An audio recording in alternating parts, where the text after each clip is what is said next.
The NFL in the 1980s would shape the future of the sport. A run-first league turned the page as a new school of thought opened up the passing game. At times, strikes and relocation controversies stole the show, but largely the decade would be remembered for its star quarterbacks and elite defenses. This is the history of the 1980s NFL.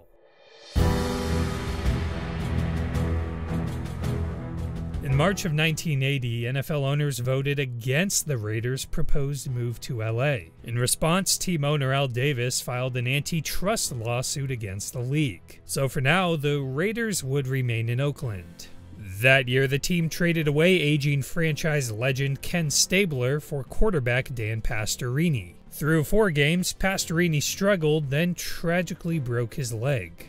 That brought former #1 overall pick Jim Plunkett into the fold. There was a time where Plunkett was one of the most hyped-up prospects the league had ever seen. After a promising rookie campaign in 1971, he struggled to get things going behind a weak Patriots O-line and ill-suited wishbone offense. Eventually, he wound up as the backup in Oakland and now had the chance to revive his career. Over the course of the year, he guided the Raiders to a top 10 offense along with speedy receiver Cliff Branch and an outstanding O-line highlighted by Art Shell and Gene Upshaw. Meanwhile, the Raiders' defense led the league in takeaways. Lester Hayes won Defensive Player of the Year as he pulled in 13 interceptions, which still stands as the record for the Super Bowl era. And second for the award was his teammate, Hall of Fame linebacker Ted Hendricks. Ultimately, Oakland went 10-2 to finish the season and ended up in a wild-card spot. Oddly enough, every playoff team in the AFC finished 11-5. But the one making the most noise was the top-seeded Chargers. San Diego led the league in passing yards for the 3rd consecutive season, but this season for the Air Coryell offense and quarterback Dan Fouts was revolutionary. Before 1980, there had only ever been 2 passers to hit 4,000 passing yards, Fouts and Joe Namath. Then in this year, Fouts smashed the record with 4,715 yards. Head coach Don Coryell's system took advantage of the Mel Blount rule instituted in 1978, where defensive players could no longer bump offensive players 5 yards past the line of scrimmage. One key to this deep ball scheme was the use of pre-snap motion to make it even harder to jam receivers, and to identify whether the defensive coverage was man or zone. In addition, the timing and route trees would become the basis for passing games decades later. Quite simply, these late 70s, early 80s Chargers had changed the sport forever. Of course, it helps when you have an all-pro receiving duo in John Jefferson and Charlie Joyner, as well as one of the greatest tight ends of all time in Kellen Winslow. On defense, the Chargers carried an exceptional D-line, collectively known as the Bruise Brothers, which featured Fred Dean, Leroy Jones, Louis Kelcher, and Gary Big Hands Johnson. The league's MVP award belonged to the Browns, with quarterback Brian Sipe fueled by a string of last-minute come-from-behind wins. Ironically, though, Cleveland's most famous regular season game that year resulted in a blown lead on their end. Vikings quarterback Tommy Kramer led a sensational comeback, culminating in a tipped Hail Mary TD. To open the playoffs, the Raiders matched up against the Oilers and their former QB Ken Stabler. But the real story to Houston's offense was running back Earl Campbell, who added another terrific season to his young career. In this wildcard game, Oakland came up with the big plays to advance. For the divisional, they would travel to Cleveland for the coldest game in over a decade. Late in the game, the Browns were driving as they trailed by 2. Due to kicking woes that day, they opted to stay aggressive, but Brian Sipe then got picked by Mike Davis. The infamous play known as Red Right 88 would forever be etched into the minds of Browns fans. In the AFC Championship, Plunkett came alive against the Chargers to build an early lead. Although San Diego responded with a valiant comeback effort,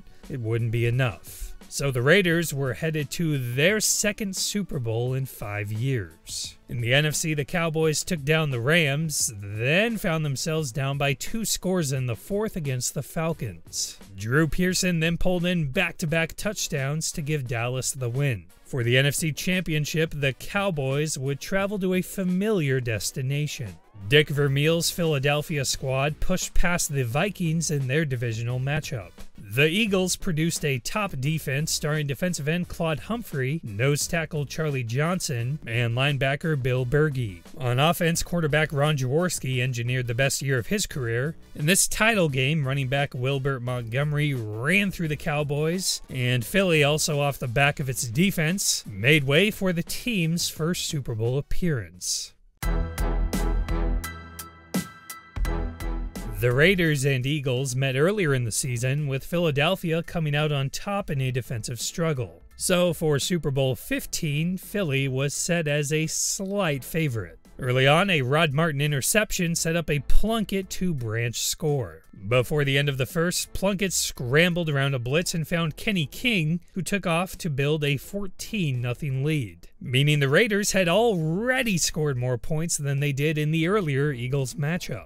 Philadelphia scraped together a field goal in the second quarter, so at the half, Oakland led 14-3. In the third, Plunkett launched one for Branch for their second scoreboard link-up. Martin added 2 more interceptions off Jaworski in the second half, and the Raiders won 27-10. Head coach Tom Flores had now led the first wildcard team to win it all. Plunkett dazzled fans with 3 touchdowns as he went from a first overall bust to Super Bowl MVP. And with the two sides battling it out in court, Commissioner Pete Rozelle handed Al Davis the Lombardi Trophy.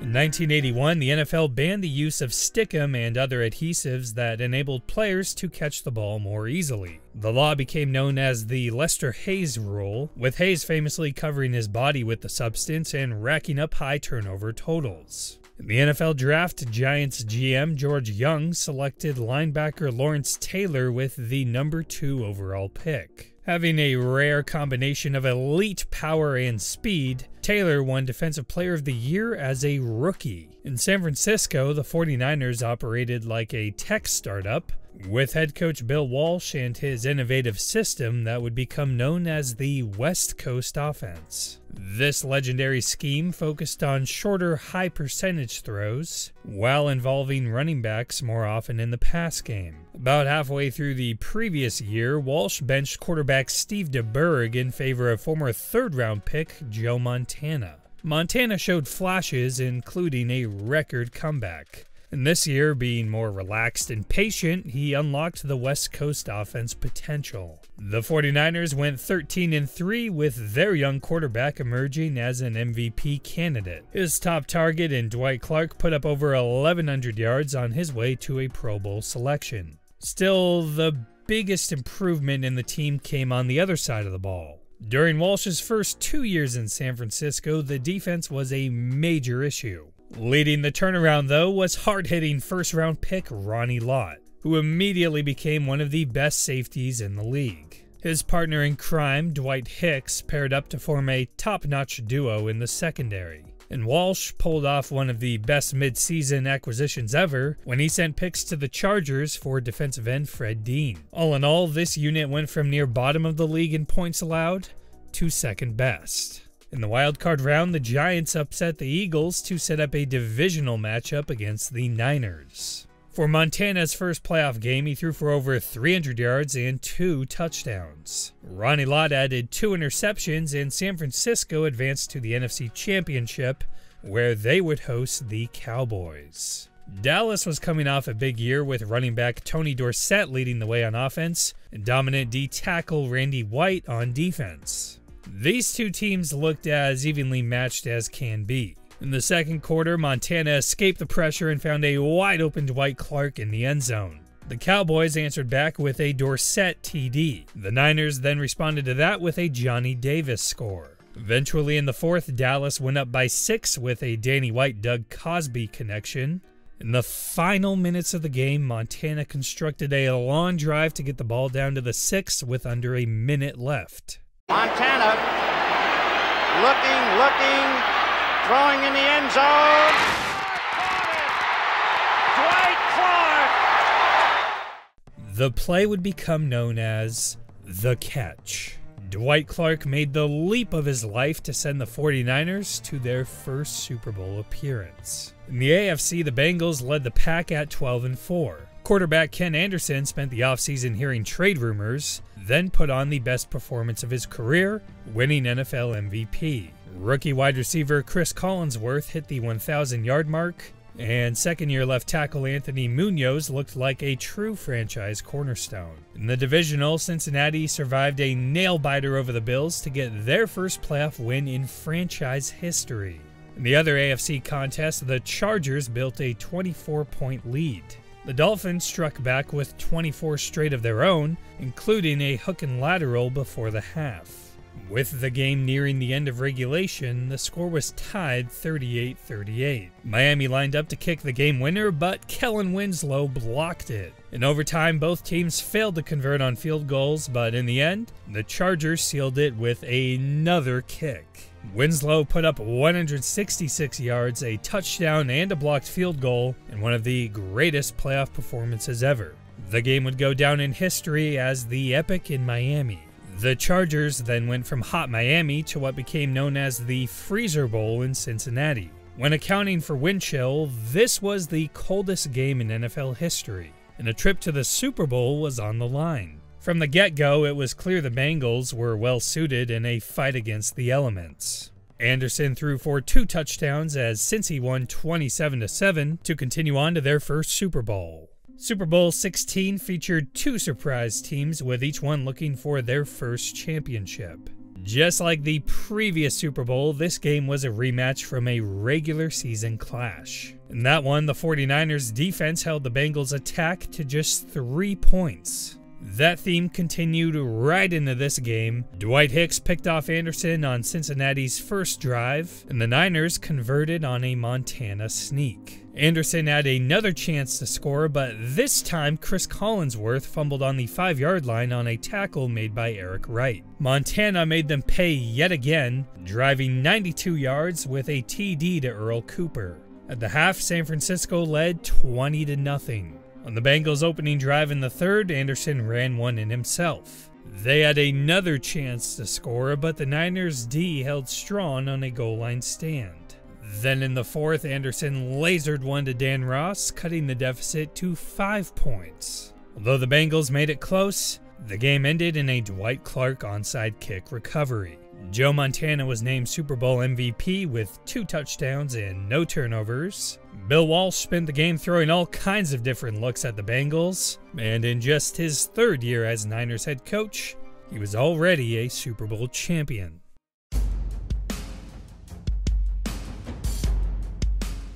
In 1982, the first commercial CD player was released by Sony. That same year, a jury found that the NFL violated antitrust laws by refusing to let the Raiders move to LA, a major win for Al Davis in his battle with Pete Rozelle. As a result, the floodgates would soon open for NFL relocation, with individual owners having a newfound power over the league, cities, and fan bases. In Week 2, the Packers edged out the Giants on Monday Night Football. And that would be the final game played for 2 months, as the Players Association decided to strike 3 weeks into the season. With money pouring into the league like it never had before, the NFLPA demanded a larger cut and added benefits from the owners. During the stoppage, the NFLPA hosted 2 All-Star games, but those were both received with low attendance. And the owners were forced to pay back the TV networks $50 million. Eventually, the players gave in and got back a sum of upfront money to help recoup their losses during the strike, as well as added benefits. In a now shortened 9-game season, the NFL put forth the Super Bowl Derby, where 8 teams in each conference would make the playoffs. In the AFC, the Colts became the 2nd team in the Super Bowl era to go winless with a record of 0-8-1. The LA Raiders finished with the top seed as they welcomed first-round pick Marcus Allen, who led the NFL in rush TDs. The Dolphins opened up their bracket with a win over the Patriots. Call it revenge for an earlier game that season where New England plowed their way to a 3-0 victory. The league would later ban snowplows used to clear kicking areas. Anyway, this Dolphins team was seeking redemption from last season, and this year their Killer Bees defense got even better. If you're wondering where that name came from, over half the starting lineup had a last name that began with B, most notably being All-Pro D tackle Bob Baumhauer. Miami once again matched up with San Diego, and this time the defense picked off Fouts 5 times in a 34-13 win. For the AFC Championship, we had an all-time nickname matchup with the Killer Bees against the Jets' New York Sack Exchange. Mark Gastineau headlined this unit with a first-team All-Pro selection. In what became known as the Mud Bowl, both D units came to play with a total of 9 turnovers forced. At the end of the day, an A.J. Dewey pick 6 sealed it for Miami, meaning legendary coach Don Shula had advanced to his 5th Super Bowl appearance. In the NFC, the Redskins led the way with second-year head coach Joe Gibbs. Washington's offense was run through a predominantly young O-line called the Hogs. The founding members of this group included Hall of Fame guard Russ Grimm and future All-Pro tackle Joe Jacoby. These guys worked the field for quarterback Joe Theismann, who was an MVP candidate this year, and running back John Riggins. This team had a habit of winning close games, and those close games were typically decided by kicker Mark Mosley, who won NFL MVP.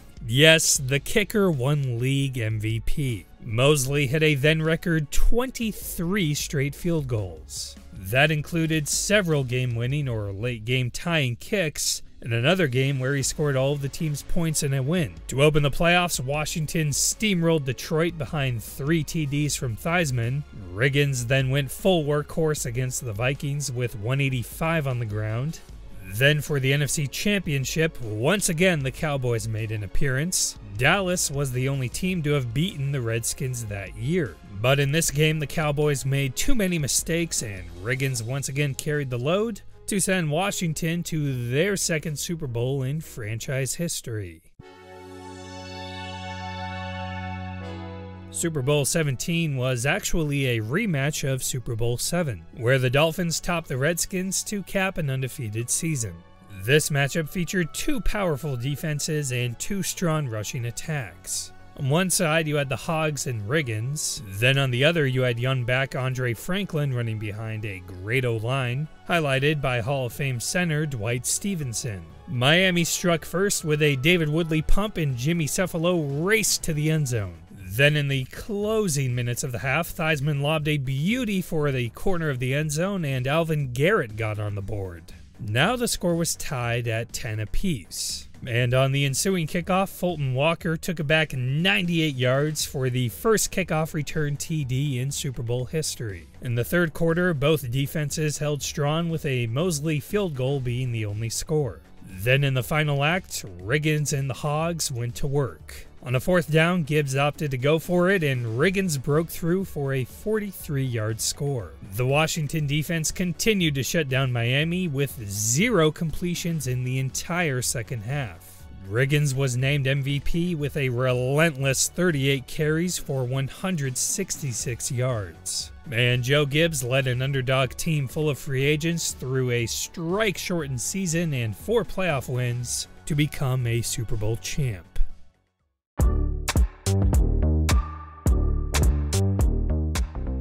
The 1983 NFL Draft is possibly the most famous draft in league history. At the top was John Elway, the most hyped prospect since Joe Namath in 1965. The Colts drafted him with the #1 pick, even though he made it clear he would never play for owner Robert Irsay or head coach Frank Kush. Eventually, the Colts put together a trade package, with Irsay sending Elway to Denver. The next quarterback off the board was Todd Blackledge, who largely served as a backup during his time in Kansas City. With pick 14, the Bills snagged Jim Kelly. The very next pick, the Patriots opted for Tony Eason, who struggled to hold on to the starting job consistently in his career. At 24, the Jets selected Ken O'Brien, who had a solid career. Then toward the end of the first, the Dolphins came away with Dan Marino. In total, 6 quarterbacks were taken in the first, and 3 became Hall of Famers. Also of note during the '83 offseason, the United States Football League kicked off as a potential rival to the NFL. The USFL managed to put a dent in the NFL's talent pool by signing big names like Herschel Walker and stealing Jim Kelly away from the Bills. The Redskins sought out to prove that last year was no fluke. In the secondary, first-round corner Darrell Green made an impact right away, and safety Mark Murphy led the league in interceptions. Up front, D-tackle Dave Butts put up 11.5 sacks. Impressive numbers, but the offense is what delivered the headlines. In Week 7, Washington entered a track meet with the Packers where 95 total points were scored. Unfortunately for the Redskins, they were on the wrong side of the 48-47 final score. Though that didn't deter them in the slightest, as they went on to win every game left on the schedule. Joe Theismann won NFL MVP as his offense broke the 1961 Oilers record for most points in a season. In addition, John Riggins destroyed the rushing touchdown record with 24, and Charlie Brown led a fun bunch of receivers. In their first playoff game, they demolished the Rams 51-7. The 49ers were back in the thick of things after a disappointing strike year. They scraped by the Lions with a late Montana touchdown and dramatic missed field goal. In the NFC Championship, Joe Gibbs pulled out all the stops to build a 21-0 Redskins lead through 3 quarters. But in the fourth, Montana kicked it into high gear, as he threw a flurry of touchdowns to tie it up 21-21. After a couple controversial penalties, Washington got into position for a struggling Mark Mosley to hit the game winner, and that sent the Redskins to back-to-back Super Bowls. For the AFC, let's rewind back to October when the Raiders completed a trade with the Patriots for first-rate corner Mike Haynes. Unfortunately, the trade didn't get through until past the deadline, and the NFL voided the deal. However, due to a loophole in the language of the deadline rule, Haynes' agent sued the league. So once again, Pete Rozelle found himself in the midst of a legal battle with the Raiders involved. When all was said and done, Haynes was indeed allowed to play for LA, creating a marvelous pairing in the secondary with Lester Hayes. That year, 2 more players emerged for the team. Defensive end Howie Long netted 13 sacks, while tight end Todd Christensen became Plunkett's favorite target. As the top team in the AFC, the Raiders opened the playoffs against the Steelers. Pittsburgh was having another go with what was left of the 70s dynasty. This was the final year for Mel Blount and an injured Terry Bradshaw, plus Joe Green, Jack Ham, and Lynn Swann had already retired. Over the course of this game, it was clear the Raiders were the better team, and they pushed ahead to the AFC Championship, where they would be facing a team in the playoffs for the very first time. Although the Seahawks were a wildcard team, they had the Raiders' number in the regular season. Seattle was led by acrobatic receiver Steve Largent and hard-hitting safety Kenny Easley. Dynamic rookie running back Kurt Warner came onto the scene as well. Once again, though, the Raiders had their way behind a big day from Marcus Allen, and they were off to their second Super Bowl of the decade. Our enemies shall talk themselves to death, and we will bury them with their own confusion. We shall prevail.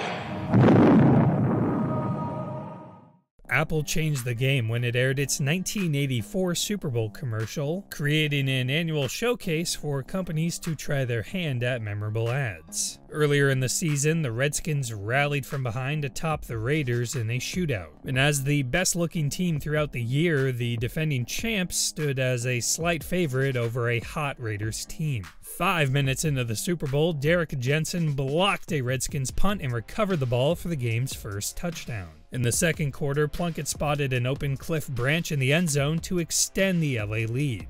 Then, right before half, Jack Squirick picked off an attempted screen to make it 21-3. The Raiders gave up a big play on that screen call earlier that season, so this time D coordinator Charlie Sumner made sure the defense was ready. After a Riggins touchdown in the third, Marcus Allen responded with back-to-back scores, including a ridiculous 74-yard run. That would put the game out of reach. For the third time in 8 seasons, the Raiders were Super Bowl champs.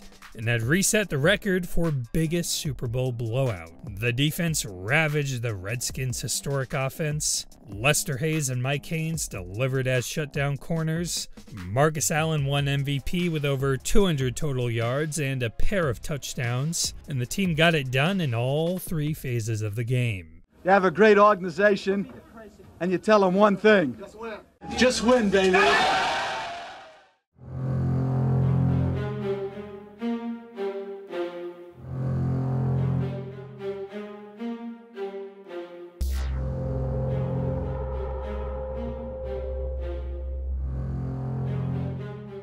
On March 29, 1984, Baltimore Colts fans woke up to a horrifying nightmare.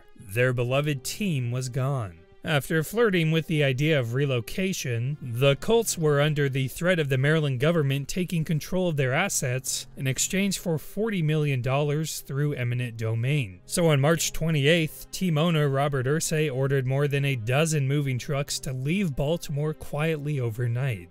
The move was so secretive that the drivers were sent in different directions and weren't told where the final destination would be. When the sun came up the next day, Indianapolis awoke with a new football team. That same offseason, the NFL began to implement measures to reduce excessive after-play activities due to celebrations from players like Mark Gastineau and the Redskins' Fun Bunch. That year, Gastineau set the season's sack record with 22. Rams running back Eric Dickerson broke O.J. Simpson's rushing yards record, as he became the second player to ever rush for over 2,000 yards in a season. But no matter what any other player did in 1984, the year would be remembered as Dan Marino's coming out party. In his first full year starting, Marino smashed the passing touchdown record with 48 TDs. The previous record was 36, so that 48 number was otherworldly. He also became the first quarterback to break 5,000 passing yards in a season and was named NFL MVP. All in all, it stands as arguably the greatest passing season ever. With Marino, Don Shula made another run at a perfect season, as Miami started the year 11-0. But the Chargers then squeaked out an overtime win to put an end to that. In the end, the Dolphins finished the regular season at 14-2. For the divisional round, Marino stayed hot, throwing 3 touchdowns over the Seahawks. Over in Denver, the Broncos hosted the Steelers. Late in the fourth, Eric Williams picked off John Elway to set up the game winner and send the Steelers to another AFC championship.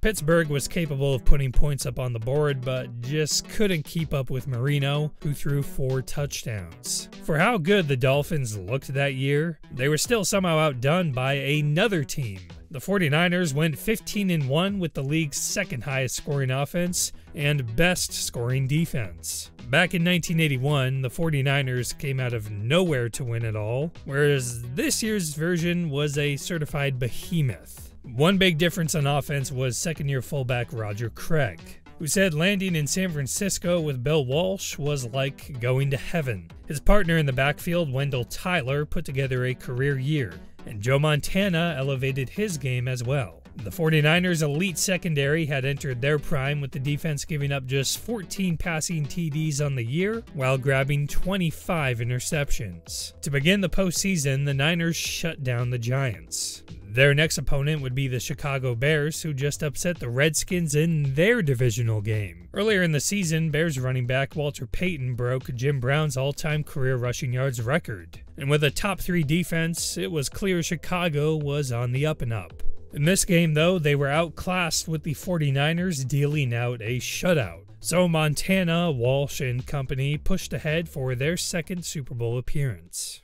The 49ers essentially had a home game, with Stanford Stadium hosting the Super Bowl. This contest was shaping up to have it all. 2 of the very best quarterbacks in the game going head-to-head, 2 coaches looking to add to their ring count, and the 49ers' superb defense as well as the Dolphins' killer bees. Before the game, Walsh lied down on the locker room floor and spent his pregame speech sarcastically talking about how great the Dolphins were. He ended it by saying, "Don't you want to just kick their ass right now?" Miami opened the game with a field goal, then in response Montana rolled out and Carl Monroe fled the scene for a touchdown. The Dolphins answered back, going no huddle and ending the drive with a Marino rollout to Dan Johnson. So at the end of the first, Miami led 10-7. Eventually, Walsh opted for what they called elephant defense, a man-to-man nickel package that deployed an extra defensive back to slow down Marino. Montana then drove down and fired one for Roger Craig.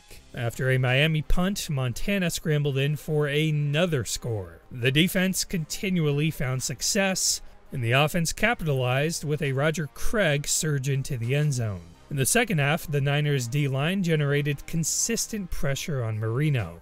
Both Dwayne Board and trade acquisition Gary Johnson played crucial roles. In the secondary, both Eric Wright and Carlton Williamson intercepted Marino as the defense shut out the Dolphins in the entire second half. Finally, Montana capped off his MVP performance with one more touchdown to Craig. The 49ers had now won their second Super Bowl of the decade. A complete performance that held Miami to their lowest scoring output all year, along with a hyper-efficient attack led by Montana. It was clear that this team had the right stuff.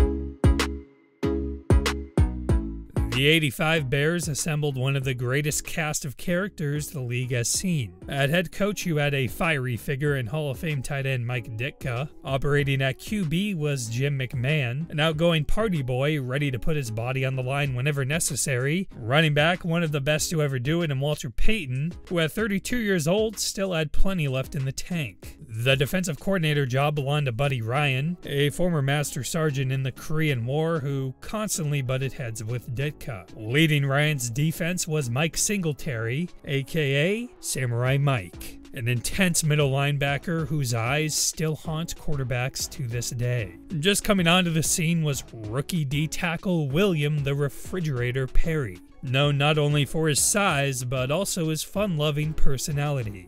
This Bears season would be a special one, as the 46 defense became a household name. Unlike most defensive schemes, 46 is named after a player instead of an alignment. Number 46, Doug Plank, was a safety for the Bears from 1975 to 82. An early variation of this scheme debuted in 1981 with the Bears successfully slowing down the Air Coryell offense. From there, it evolved into a formation that featured 8 men in the box with 6 of them on the line of scrimmage. Ryan disguised pressure by dropping certain players into coverage and overloading zones. On the outside, receivers were disrupted with bump and run coverage by the corners. The scheme was hard to replicate because you had to have a unit of a certain caliber to successfully pull it off. The Bears' D-line featured 3 Hall of Famers in Richard Dent, Dan Hampton, and Steve McMichael. Singletary, as one of the best middle linebackers ever, won Defensive Player of the Year. Playing next to him was future first-team All-Pro Wilbur Marshall. And the secondary was highlighted by 2 more franchise greats in Dave Doerksen plus Gary Fensick. With the best defense in the league, Chicago won their first 12 games of the season. They then abruptly gave up 31 points in one half to the Dolphins. Dan Marino constantly rolled out to gain time before the throw and find receivers in single coverage. During halftime of that game, Ditka and Ryan confronted each other and players had to separate the two. At the end of the day, the Bears lost 38-24.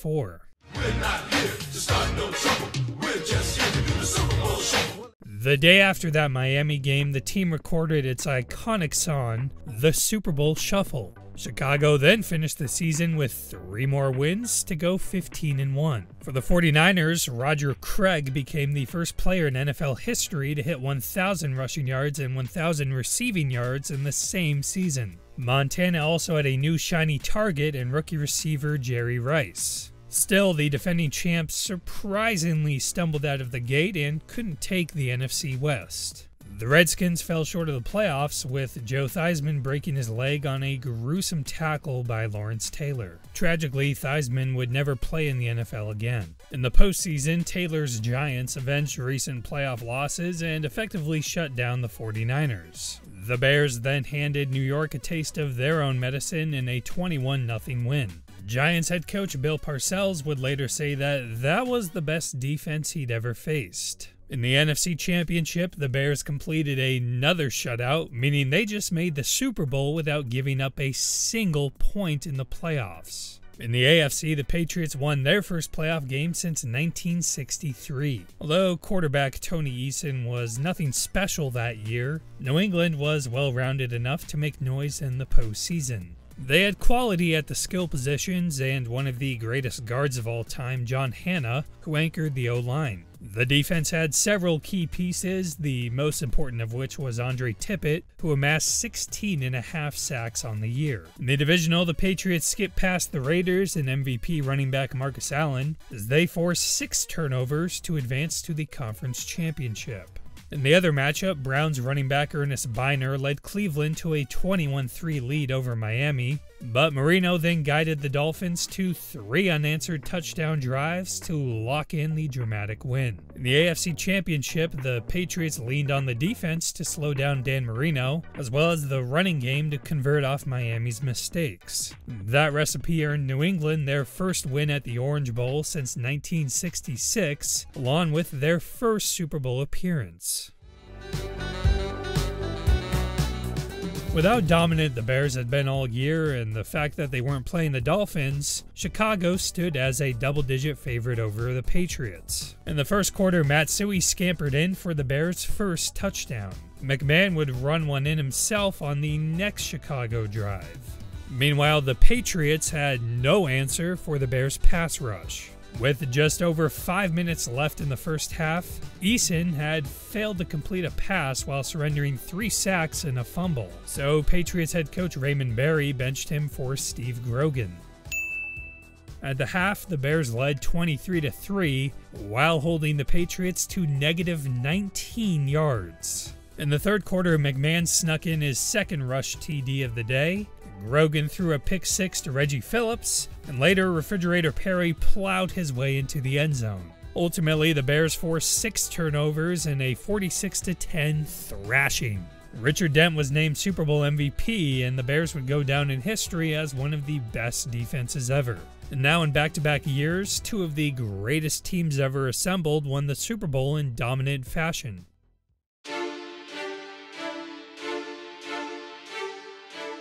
In 1986, the USFL shut down, so teams inherited players previously drafted. Other players like Reggie White and Steve Young had already bolted for the NFL in 1985. In the NFL draft, the Bucs selected running back Bo Jackson with the #1 overall pick. Previously, Jackson had warned the team to not draft him after the Bucs wrecked his eligibility for NCAA baseball from an unauthorized visit. Ultimately, Jackson stayed true to his word and elected to play in the MLB instead.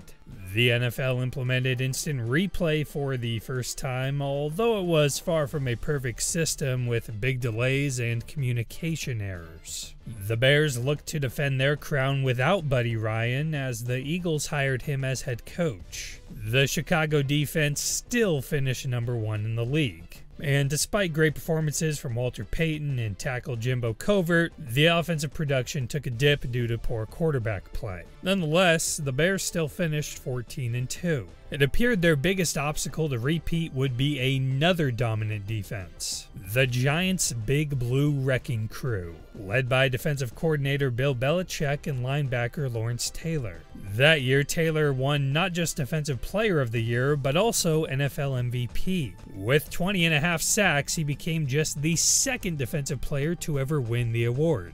On the whole, Taylor was changing the way offenses blocked linebackers. In contrast to the 8-man front of the 46 defense, the Giants opted to play in a 3-4 alignment. So they had 2 defensive ends, including Pro Bowler Leonard Marshall. Then the 4-man linebacking core featured Taylor, who many consider to be the best defensive player ever, another Hall of Famer in Harry Carson, and a future All-Pro in Carl Banks. On offense, running back Joe Morris and tight end Mark Bavaro were the key weapons surrounding quarterback Phil Simms. By season's end, the Giants had locked up the #1 seed at 14-2. If New York wanted to make it through the NFC playoffs, they were going to have to take out some recent Super Bowl winners. In the divisional, they clobbered the 49ers 49-3. On the other side, the Bears hosted the Redskins. Washington jump-started a comeback off Chicago's turnovers and took out the defending champs. So the NFC Championship would be an NFC East affair. On a windy evening, the Giants shut down the Redskins 17-0. So in Bill Parcells' 4th year in charge,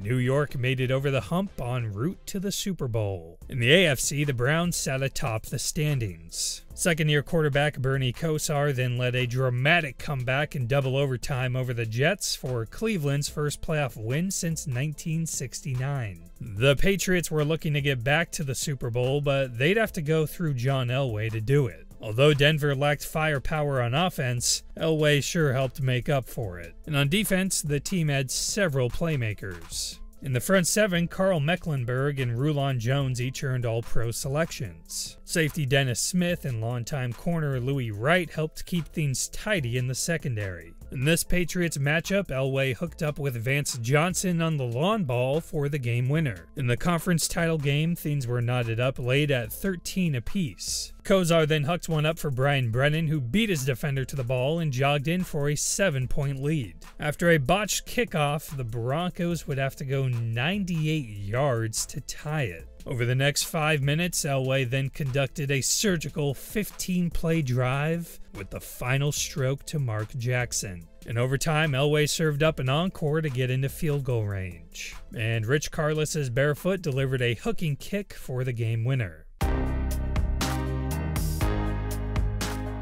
The Giants' defense did enough to scrape together a win in the regular season matchup against the Broncos. And for the Super Bowl, New York was a big favorite to come out on top at the Rose Bowl. After a Denver field goal to start, Phil Simms responded with a TD to Zeke Mowat. Elway took the ball back and ran in a QB draw to make it a 10-7 game. That was the first touchdown scored on the Giants' defense in these playoffs. In the second quarter, though, that defense prevailed on a goal line stand. Then later, the replay official botched a Broncos catch, and George Martin sacked Elway for a safety. At the half, Denver led 10-9, but it felt like they missed several opportunities, including 2 missed kicks. Simms got rolling in the third with a touchdown to Mark Bavaro. That gave the Giants their first lead of the night. After that, the Big Blue Wrecking Crew continually shut down the Broncos' offense. In the fourth, everything was going the Giants' way. At the end of the day, Bill Parcells was drenched after the first ever championship Gatorade shower. Phil Simms won Super Bowl MVP after a highly efficient 3-touchdown performance. And finally, the Giants won their first Super Bowl after multiple decades of letdowns.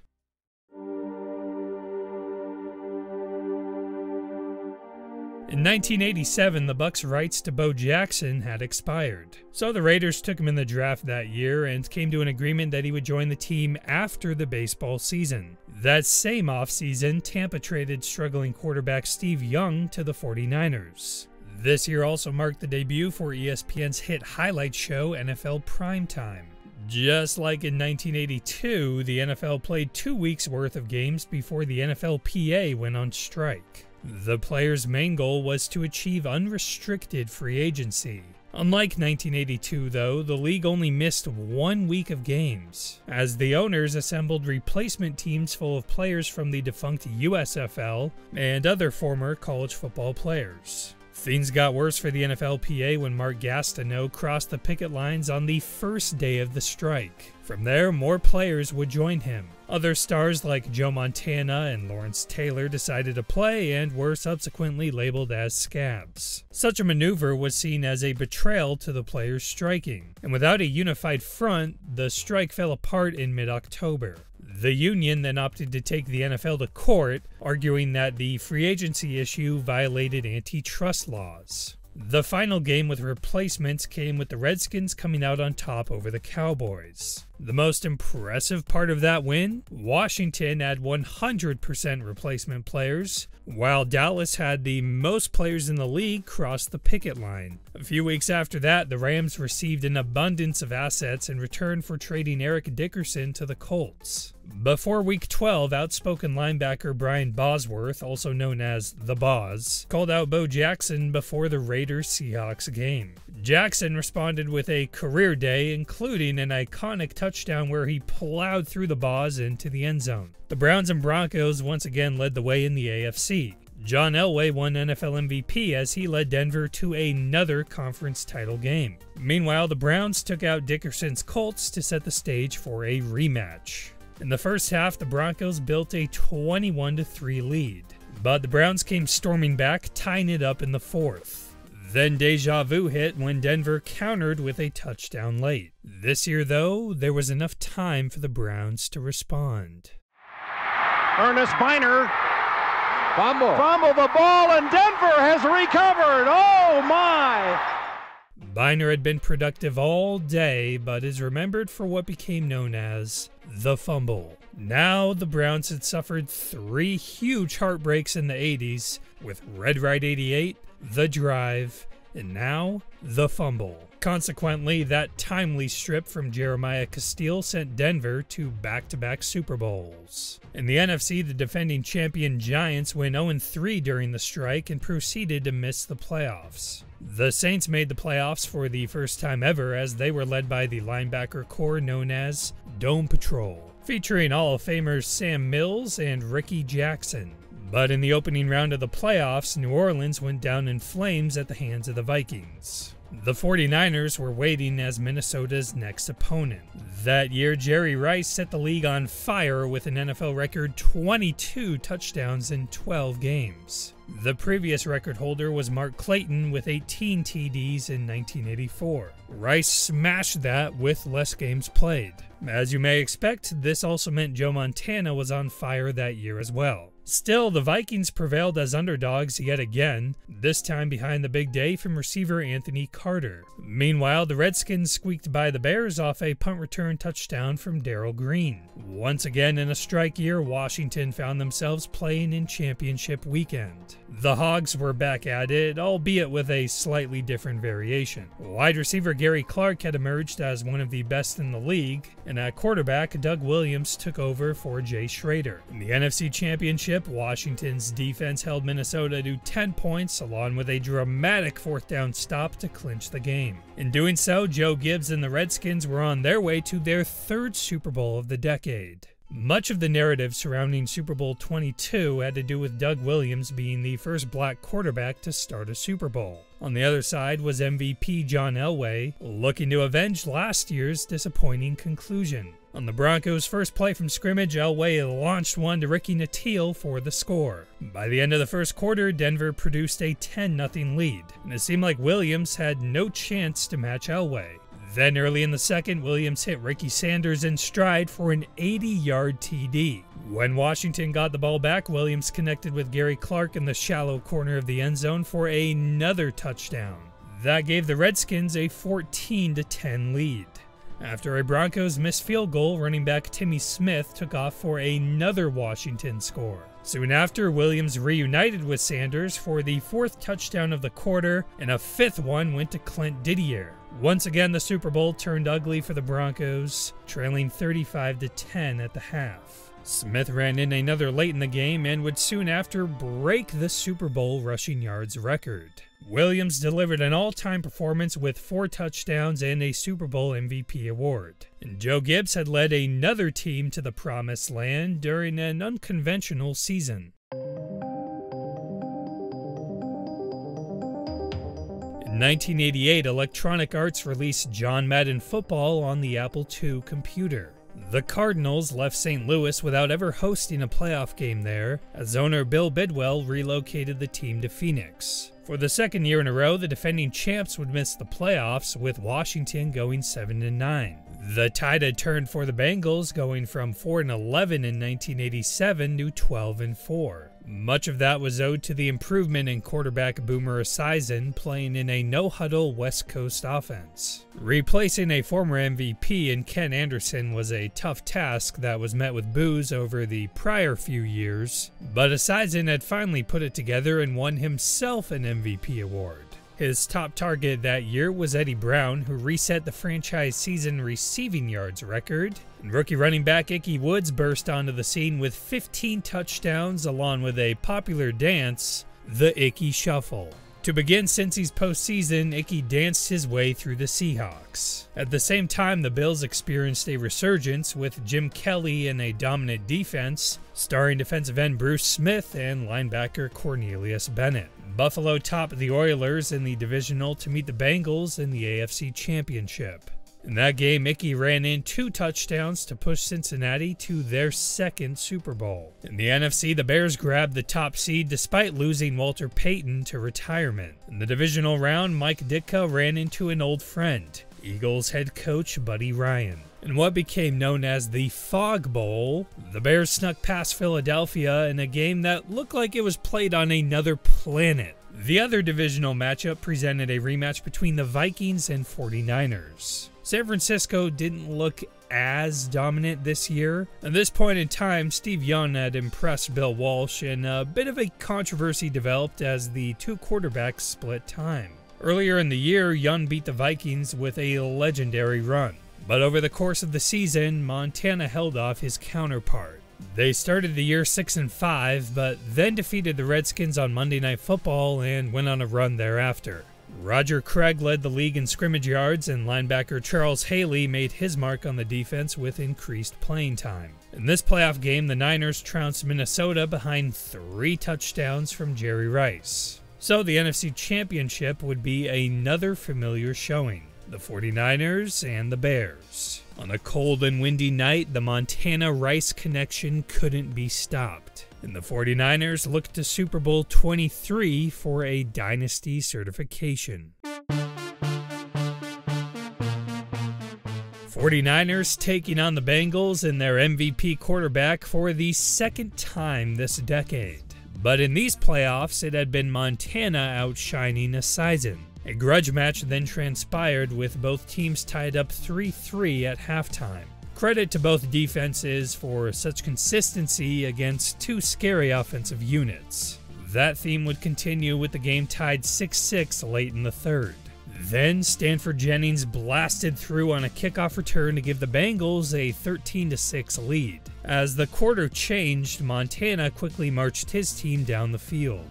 Bengals corner Lewis Billups had the chance of a lifetime but dropped it. A play reminiscent of the Collinsworth fumble in Super Bowl 16, where Cincinnati crumbled in the red zone. Of course, Montana was going to profit off that mistake with a touchdown to Rice. So the 49ers had tied it up 13-13. Eventually, the Bengals reclaimed the lead on a field goal. With just over 3 minutes left to play, the game was coming down to Joe Cool, and he sliced and diced his way to the Bengals 10. Now there were just 39 seconds remaining in the game. Super Bowl record with 12 catches. He's in motion. Montana.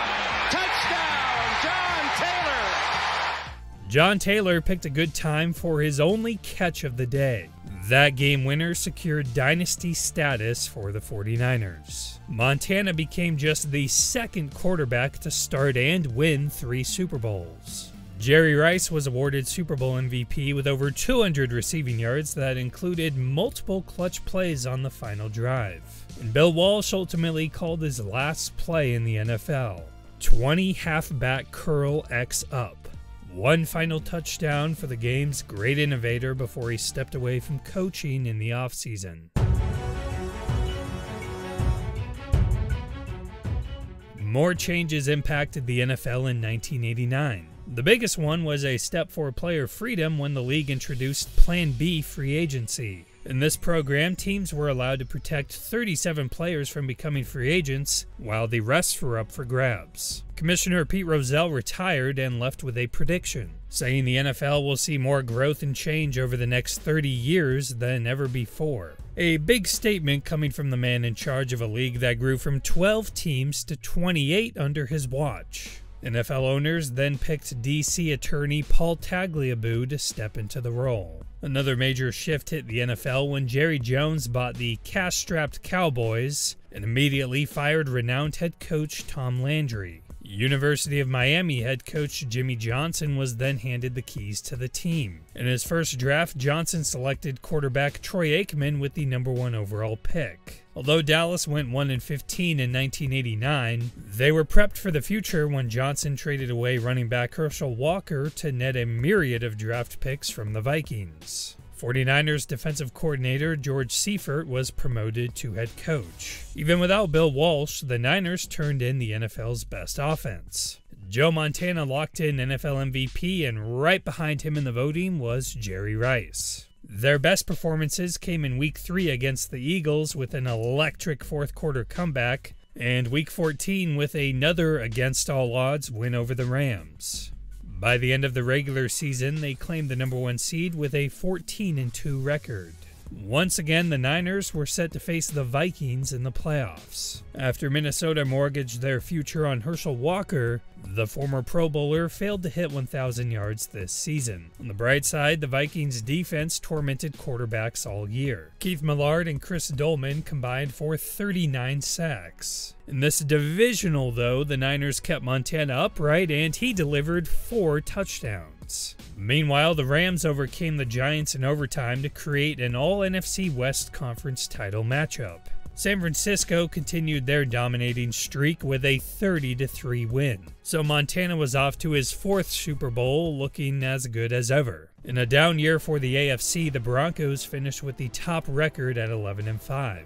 The defense had a bounce-back year with the continued production from Carl Mecklenburg and the emergence of rookie safety Steve Atwater. In the playoffs, Denver narrowly won over the Steelers, then faced the Browns in the AFC Championship for the 3rd time in 4 years. Cleveland was coming off a dramatic win over Buffalo, but once again Elway proved to be their kryptonite, as his 3-touchdown performance sent the Broncos to their 3rd Super Bowl of the decade. As the best team coming out of the superior conference, the 49ers were big favorites over the Broncos. Plus, San Francisco had gone 3-0 in Super Bowls during the Montana era, while Elway's Broncos had lost 2 of 2. Before the game, analyst Terry Bradshaw said if the Broncos are not careful, it could be 55-3 at halftime. After a Denver 3-and-out, Montana hit a pinballing Rice for the game's first touchdown. The Broncos then got a field goal on the board to make it 7-3.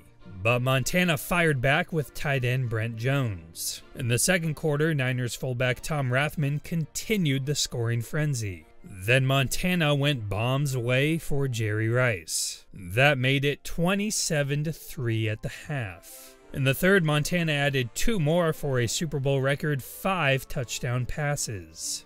The Niners' defense forced 4 turnovers to help complete the biggest blowout in Super Bowl history. Final score, 55-10. Montana was named MVP, which made him the first 3-time winner of the award. Overall, he'd reached rarefied air, as he was now tied for the most Super Bowl wins by a quarterback, and some began to consider him as the best player the NFL had seen. Rice was beginning to make an argument for that title as well, catching 3 of those touchdowns and going for 148 yards. The 49ers had also tied the Steelers for the most Super Bowl wins in franchise history. After producing another all-time team, the San Francisco dynasty had officially seized the 80s. No doubt the team of the decade. And now we have the official all-decade team.